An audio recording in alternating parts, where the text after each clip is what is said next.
بسم اللہ الرحمن الرحیم۔ السلام علیکم ورحمۃ اللہ۔ آج ہم بات کریں گے اللہ کے رسول صلی اللہ علیہ وسلم نے ہمیں نماز کے بارے میں کیا سکھایا ہے۔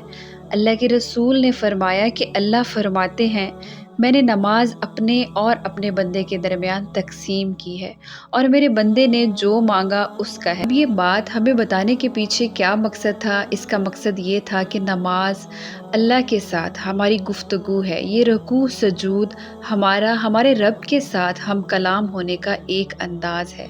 پھر رسول اللہ صلی اللہ علیہ وسلم نے اس بات کی مزید وضاحت کچھ اس طرح سے کی کہ آپ نے فرمایا، اس کا بندہ جب الحمدللہ رب العالمین، سب تعریفیں اللہ ہی کے لیے ہیں جو تمام جہانوں کا رب ہے، کہتا ہے تو اللہ رب العزت فرماتے ہیں، حامدنی عبدی، میرے بندے نے میری تعریف کی۔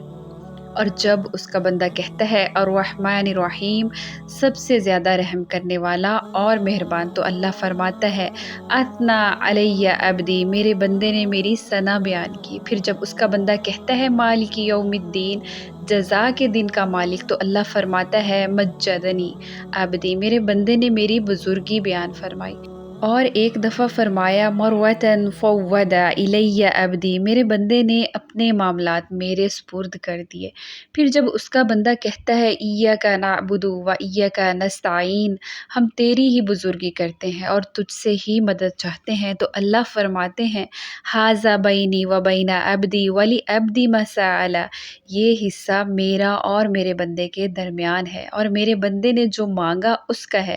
پھر جب اس کا بندہ کہتا ہے اہدنا الصراط المستقیم صراط الذین انعمت علیہم غیر المغضوب علیہم ولا الضالین، ہمیں راہ راست دکھا، ان لوگوں کی راہ جن پر تو نے انعام کیا، ان کی راہ نہیں جن پر تیرا غضب ہوا اور جو گمراہ ہو گئے۔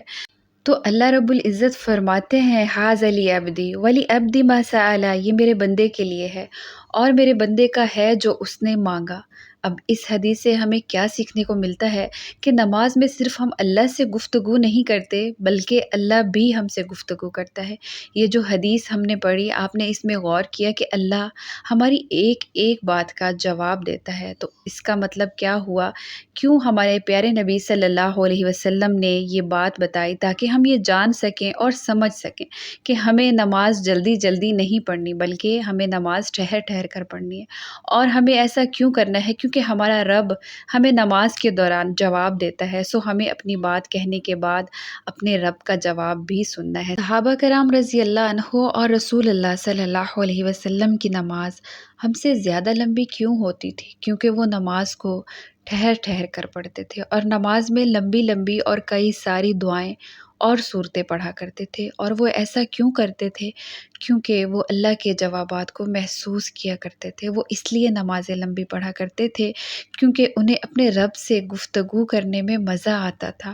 انہیں نماز بوجھ کیوں نہیں لگتی تھی؟ کیونکہ وہ نماز میں ہماری طرح صرف اپنی سنا کر نہیں آتے تھے بلکہ وہ اللہ کی بھی سنتے تھے۔ ہم کیا کرتے ہیں؟ ہم نماز جلدی جلدی پڑھتے ہیں اور ہم اللہ کے جواب کا تو انتظار ہی نہیں کرتے۔ پھر ہم سوال کرتے ہیں کہ ہماری دعاؤں کے جوابات کیوں نہیں آتے؟ پھر ہم کہتے ہیں کہ نماز میں ہمارا جی نہیں لگتا۔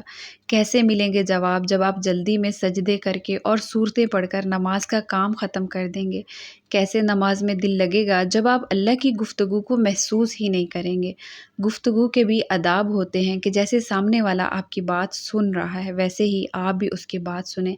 یعنی نماز میں جب کھڑے ہو کر آپ نے الحمدللہ رب العالمین پڑھنا ہے تو آپ نے اس کے بعد کچھ سیکنڈز کا وقفہ دینا ہے۔ پھر وقفہ دینے کے بعد اگلی آیت الرحمن الرحیم پڑھنی ہے، کیونکہ اس وقفے میں آپ کا رب آپ سے گفتگو کرے گا۔ اگر آپ یہ دھیان میں رکھ کر نماز پڑھیں گے تو آپ کو وقفے مشکل یا پھر وقت کا ضیاع نہیں لگیں گے بلکہ آپ کو وقفوں میں مزہ آنے لگے گا۔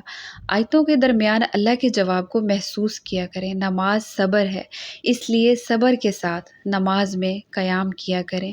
ہمیں ہر کام میں جلد بازی کی عادت ہے، اس لیے ہم نماز میں بھی جلد بازی سے کام لیتے ہیں۔